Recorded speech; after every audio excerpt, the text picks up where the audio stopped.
Right here, this is the 2021 Kentucky High School Bass Fishing Champions, state champions. This week on Kentucky Afield, we're in the boat with the 2021 Kentucky High School Bass Fishing State Champions. Got him? Muhlenberg County.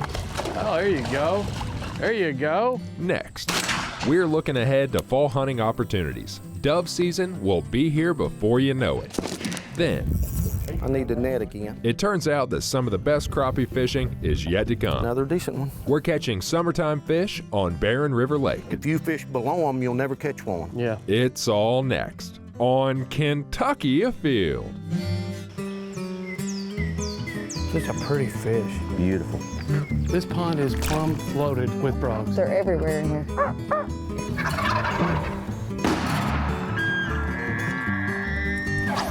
Yeah, this is a good fish right here. Really good fish. Come here, girl. Yeah, boy. That's a big rabbit. Nice job. Yes! Yes! My first muskie. Mercy Leo! Yeah, look at it's a keeper. Here it goes! Boom! Wow, that happened fast.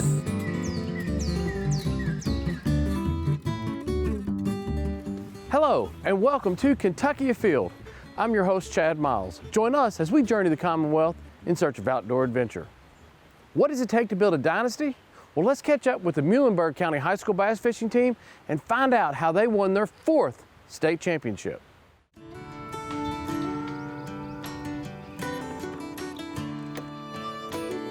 We're down here on Kentucky Lake today with a familiar face. Man, Muhlenberg County, where you coach, that bass fishing team is on a roll. Yeah, we are very thankful and blessed. We are, and we've got a lot of help and just a lot of support to come and help. I've looked at your shirt, you've won 2014, 2015, 2017, and now 2021. Tell me a little bit about these two boys that won it this year. Both boys actually been a part of the team for 4 years. Lane Tooley, he really showed earlier on in 2019, lost the fish that could have won the tournament, and they ended up finishing 2nd place. And then Camden stepped up, especially this year, really showed the time that he has put in, and he stepped up his senior year. And what's amazing is their freshman year, they fished together. They actually had the same birthday. Oh, wow. It was like it was meant to be. They was put back together their senior year. And like I said, talking about the program, I like to stick a lot of the younger boys with the older boys throughout the season to grow and learn.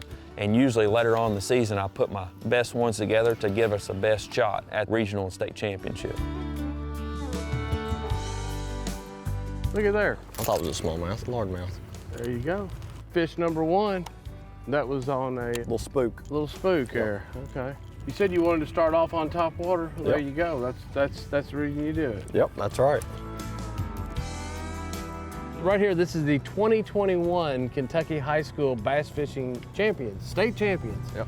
And that just was a couple weeks ago, right? Yep. What's it like to be the high school bass fishing champion? That's got to be pretty cool, huh? I mean, you probably set your goals there years ago when you started fishing, saying, hey, one of these days I want to be state champion. Yeah, when my brother won in 2017, I remember seeing him going up on the stage, getting the trophy and everything, and I was in 8th grade then. I was like, yep, that's going to be me one day. And you guys have fished for 4 years for Muhlenberg County, right? Yep. Yeah. And, but you only partners for a couple tournaments, right? Mm-hmm. Yep. We weren't partners till the regional tournament this year. Yeah. So you guys kind of put the power team together because not only you won by over 4 pounds. Yep.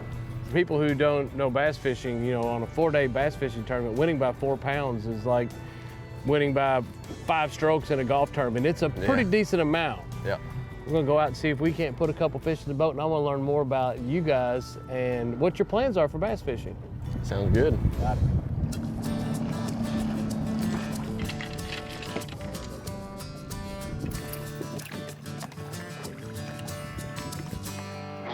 Got him? Oh, there you go. There you go. That's the lure you were telling me earlier that you caught a couple fish on yesterday and also caught a couple in the state tournament. That's the one. We started out a little bit early, caught one. Now we moved out and you caught one out here in some deeper brush piles, and that's a little better fish. It's about 3.5 pounds, 4 maybe.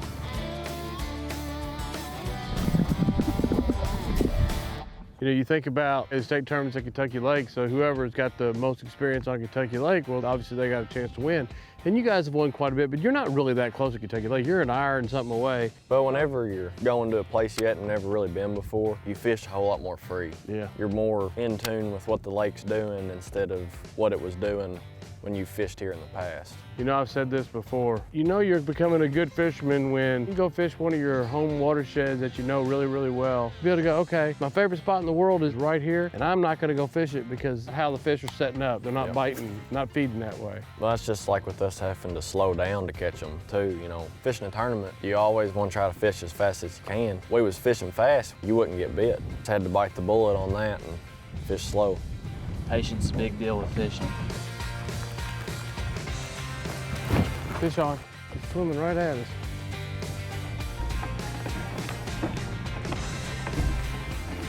Looks like just about a keeper. We're pretty much catching fish on, this is just a worm, a little shaky head worm. Did catch a topwater fish early, but now it's been pegged to the bottom. Let's get this one back. There he is. Get in there, buddy. Pretty good fish there. 2.5 pounder, all spotted up. It's like that one I caught yesterday, Lane, with the spot on its tongue too. Oh, wow, yeah.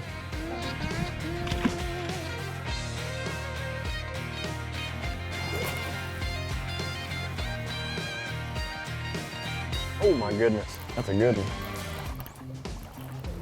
No, he's not as big as I thought he was. There you go, that's a keeper though, I'll tell you that. The fish want it pegged to the bottom and slow.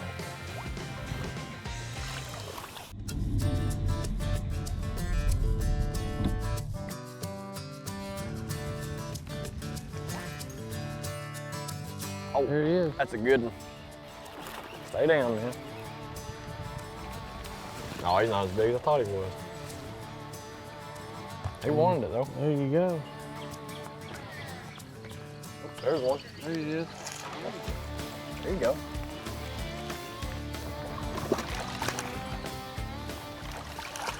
There you go, another keeper. On the top water. At topwater, what do you know? Like middle of the day, right here in the afternoon. That's the second fish blow up right here within a foot and a half of the bank on a spook. Yep, right off that grass. Yep. All about making adjustments. And we've been fishing deep, get up here to some riprap, it's raining, hard not to throw top water. Oh my goodness. Oh my goodness, that's a big one. Smallmouth, that's why. Dang smallmouth. Ooh, he was like, I am not going anywhere without that bait right there. That was awesome. Little guy, but he wanted it. That was the first brown fish we've caught all day. Crazy how aggressive that smallmouth was being toward that bait. Days like today where you can catch them on top water all day if you wanted to. Oh, good one.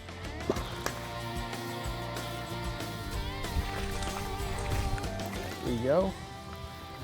Look how fat that little belly is on that thing for a post-spawn fish. The conditions change and how you're gonna catch fish change. We didn't know when we scheduled this 3 or 4 or 5 days ago that we were gonna be getting this type of weather in the middle of the day. And these fish have aggressively started feeding right up on the bank. And there's no more fun way to catch them than on top water. Well, what do you think? Think we ought to hit the next one? Yep. You know, I think about what it takes to be a really good tournament bass angler. And you guys obviously are at the highest level in high school, but it's resource management, dedication, it's teamwork, and just the drive to compete. The type of skill set it takes for you guys to be really, really good at bass fishing are going to be very, very good attributes that are going to make you successful in life and other things as well. I totally agree. You guys know you're very fortunate to have a coach like Cody who's such a good influence and teaches you guys so much about things outside of fishing. I mean, it's important in fishing, but other things as well. Yeah, we couldn't ask for a better coach to coach our team, you know. He does teach us a lot about fishing, but he teaches us a lot about life as well. Yeah, Cody's probably been like the best coach we could ever ask for. He takes good care of us. He knows that fishing is more than just fishing too.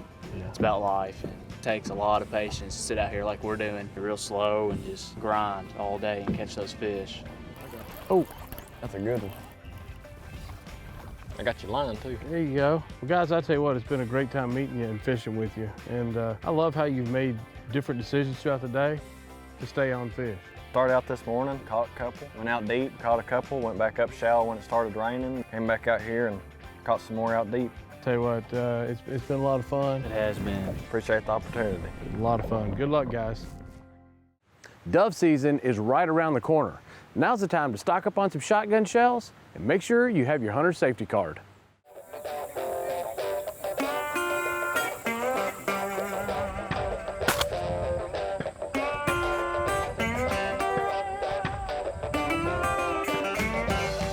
Here we go. We got one down right there. Dove number one. There's more work than it was supposed to be. Got all this nice cut corn, easy to find them.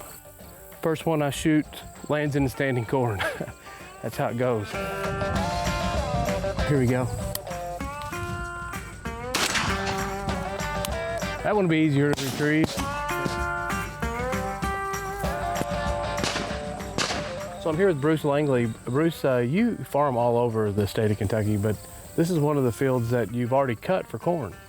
Yeah, we chopped this field for silage, so it'll be feed for cattle. Well, this is a perfect situation because you actually, we can't see it, but right over there you have a field that you actually planted to dove hunt on. Yeah, there's a sunflower field that's about 300 yards that way, other side of the creek. So my job today and your job is kind of keep these doves up so they don't land in this cornfield. Give those guys a really, really good hunt. And in turn, we should get a good hunt out of it ourselves. Yeah. Here, Chad. Take him, Bruce. There you go. Good shot. That was an easy one. That worked out perfect. That bird wanted to be on camera. Nice shot. Yes, sir. Thank you. You know, that's the great thing about dove hunting. It requires a shotgun and a minimal amount of gear, buy your hunting license, your migratory bird permit, and fill out your hip survey, and you can come out here and have a blast. And you can sit here and talk to somebody and not have to whisper, and it's usually good weather, you know, good temperatures, you're not freezing, so it's a good time. It's a lot of fun. Hey, and they're hard to beat on the grill. Oh man, wrap them dudes in some bacon. Well, I'm already seeing tons of birds, and it's still early in the afternoon. I have a feeling that today is going to be a lot of fun. I hope so.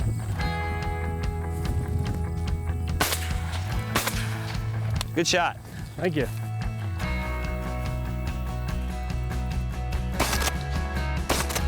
Oh, you got him. Here we go. I don't know who got that one. I don't know either. It ended up being the one I switched over to. Right there. I don't know who got him, but he's done. He's down.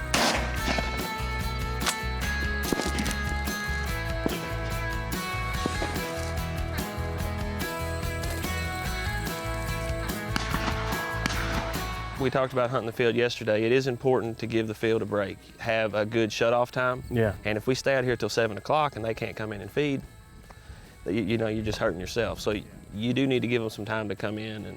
And that's why a lot of our public fields, they'll hunt a day or two and then they'll be off limits for a couple days.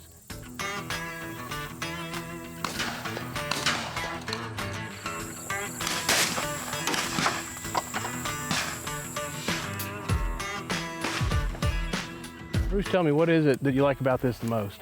I think it's just the camaraderie before and after, and you know, me and you are sitting here, we're hunting and we're talking, and we're having a successful hunt. Oh yeah. Nice weather, Yeah. a lot of action, a lot of birds coming in on top of you. A lot of shooting. There's not too many things you can do, and you can yell at your buddy from across the field and tell him there's a bird coming, you know? Terry! It's just a different style. You know, September 1st is kind of first hunting season. I don't know, I like everything about it, really. That joker was on top of us. This right here may be the dumbest bird in this county. It tried to land on that wire right above us. Maybe he's just been missed so many times, he's like, heck, they can't hit me. You know what, this is pretty nice because we got 10 birds between us and we've had 0 non-recoveries. Yeah. Allow these birds to make sure they clear the corn. Right here.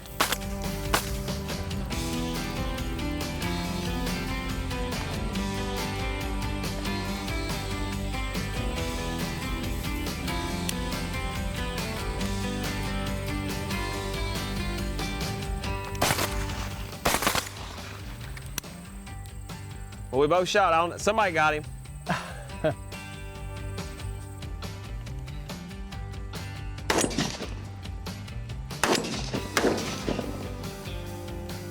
But Bruce says he likes to employ the strategy where he likes to quit shooting at 7 so these birds have a chance to feed. So in Bruce's field, the early bird in the afternoon, the early bird doesn't get the worm. Early bird gets the lead.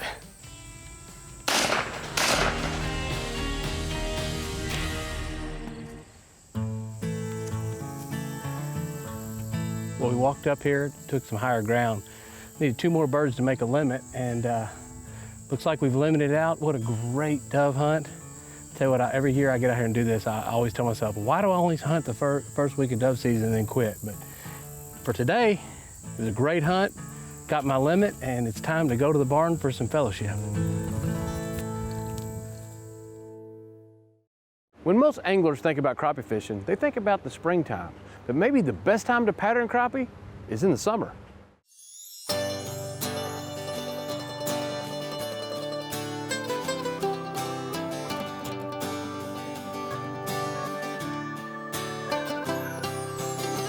So today we're out here on Barren River Lake with Tom Perkins. And Tom, you love to crappie fish, but you told me that August is one of your favorite months, which most people who crappie fish would think that's the craziest thing they've ever heard. Yeah, you can just about plan how many you're gonna catch each day. When the dog days of summer where it's every day's hot, it's more predictable. I need the net again. Here we go. And you're fishing 2-pound test. Yes, sir. And you're throwing a little white jig there. And for you, you say there's no really reason to throw too much else, huh? No, I can't throw anything else. That's the only thing I got. Limited by your tackle box, but if you're catching fish, then there's no limitations at all. Yeah, I've been fishing that since 1990. And I was like every other crappie fisherman in the world, had a box with 40 colors, spent half my time going from one color to the other. And the technique that you like is just drop it to the bottom right there in the brush pile and just reel it up, just like that, right there. Well, just like that. Another decent one. Easy, buddy. There you go, just like that. But they're good and healthy down here this year. They sure are, they look great. But the thing about this technique is once you figure out what depth they are, if you have enough brush piles, you can just move from spot to spot to spot. With the... You got another one? Yes, sir, I don't need the net. Well, it looks like there's all sizes in here, that's good. Yep, just caught him 2 years early. And I don't like to put my crappie right back to where I'm fishing. I like to toss them out from the boat a little bit. I think they tell on you. Just like if you get one halfway to the boat and he gets off, it'll really slow your brush pile down. You do that a couple of times, you might as well move. A tattletale, huh? Yeah, I think they give off some kind of scent. I have no way to prove it. Just my experience, if you let one get off, they really slow down. Looks like a good one. Yeah, you got it. Now that's a good keeper. See, that one's 10 inches. We just caught them better fish, but he's wide. He's got shoulders on him. That's the kind you like if you're hungry. Yep. I'll take a thick one over a long one any day. Yes, sir. You can see fish suspended over the top out there. It's gonna be about exactly 15 feet, isn't it? Just about, almost like I planned it. And you can see on this how much the brush comes up off the bottom. Mm-hmm. That's a key to having a good brush pile.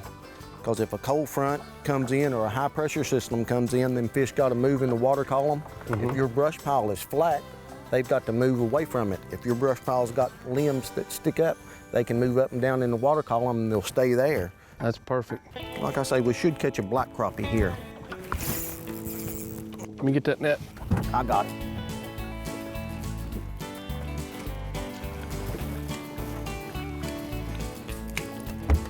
By golly, you called it.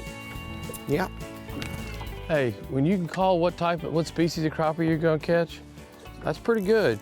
And you can see that the way to tell the difference on a black and a white crappie, you don't have the vertical lines. They're kind of just scattered a little bit everywhere. You can see how these little black marks are just everywhere on that fish. The way I tell them, if I really want to know, you can count these spikes. Yeah. And a black will have at least 7. Mm-hmm. A white will just have 6. Okay. See how the crappie's eyes are set on top of its head? Mm-hmm. Its mouth's even made to go up. A crappie will never feed down. You know, we're reeling by that fish in that brush pile, and as the bait comes out, he comes out of that brush and eats the bait. If you fish below them, you'll never catch one Yeah. because they won't look down because their eyes are on top of their head. A bass will look down. Crappie will never eat anything below it. That's pretty good. Calling his species before he even turns the engine off. Yeah, I'll have to get my diver to move to the next pile before we move. You better radio in and tell him where we're going. You know, it's not like we went from fishing 4 feet to 15 feet and you change the species. We're at the exact same depths, just... That was a big flat over there. It's probably 100 yards to the channel. Here it's 30 yards to the channel. You know, as we come in, we saw fish suspended over the channel over there, and they're really hard to catch. But the ones that are over this brush pile or in this brush pile up on the top of the point will eat. Apparently so. There he is again. This is a pretty good one here. See, there's a white mixed in right in with them. Those fins will get you, won't they? Another nice fish, though. It is a nice fish. I think they'll average about 11 inches down here, on the average. Yeah. Net?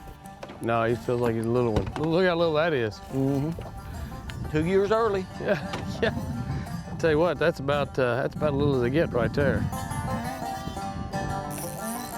Got me a spot now. They're getting bigger. Yeah. If the next one is as much bigger than the first one is, Yeah, this you're one, gonna then have I'm a hog here in a I'm gonna minute. have a good one. That one there's gonna be close, isn't he? Nah, he'll make it. There's another black crappie. See, he's 10 inches. 10 He inch. just looks small. You've been throwing those 12 and 13 inch fish in there. It makes mine look so small. Yeah. Is that a good fish? Yeah, there he come loose. Look at that. It's a good one. That fish there was so close to the structure that he got in there after he bit. He pulled me in. Uh-oh. He took your bait there, didn't he? Yep. Nice fat fish, though. That's a really nice fish. Yep. Another black crappie, isn't it?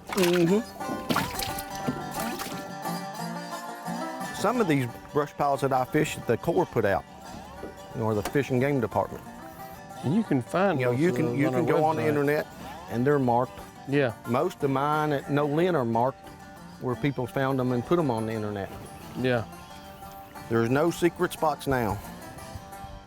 Not with the internet and electronics.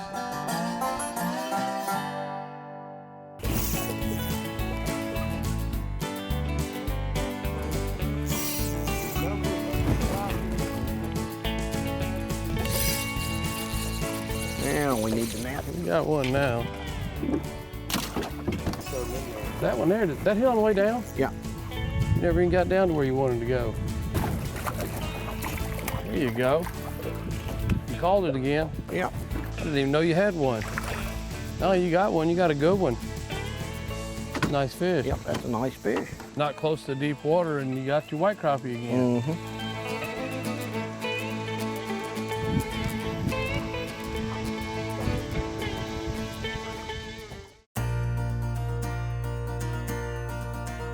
Now let's check in and see who else has been out having fun in this week's Ones That Didn't Get Away. Here we have a nice largemouth bass that was caught by Joe Craig in Marion County, Kentucky. Nice job. Here we have 7-year-old Drew Craig with a nice largemouth bass that he caught while fishing with a bluegill. Check out this beautiful blue catfish that was caught by Brendan Brown, 13 years old, on the Licking River in northern Kentucky. 8-year-old Eli Harper caught this nice largemouth bass while fishing at a farm pond in Louisville.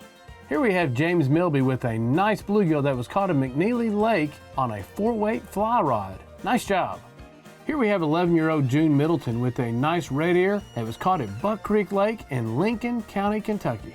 Check out this great picture and a super nice striper that was caught by Cole Meadows. This fish put a smile on his face all day long. Jeff and Jan Johnson of Whitesville, Kentucky know how to celebrate an anniversary. Congratulations. Are you interested in hunting this fall but don't know where to start? Check out the Field to Fork program at the Department of Fish and Wildlife's website. And remember, hunting and fishing on private property is a privilege. Always ask permission and thank the landowner. Until next week, I'm your host, Chad Miles, and I hope to see you in the woods or on the water. If you hold a Kentucky hunting or fishing license, then you have helped make possible Kentucky's wildlife management areas. Places to hunt, fish, birdwatch, or just let your mind wander. With nearly 100 dotting the Commonwealth, put wildlife management areas in your sights and see more of what makes Kentucky's outdoors outstanding. Get all the info online at fw.ky.gov.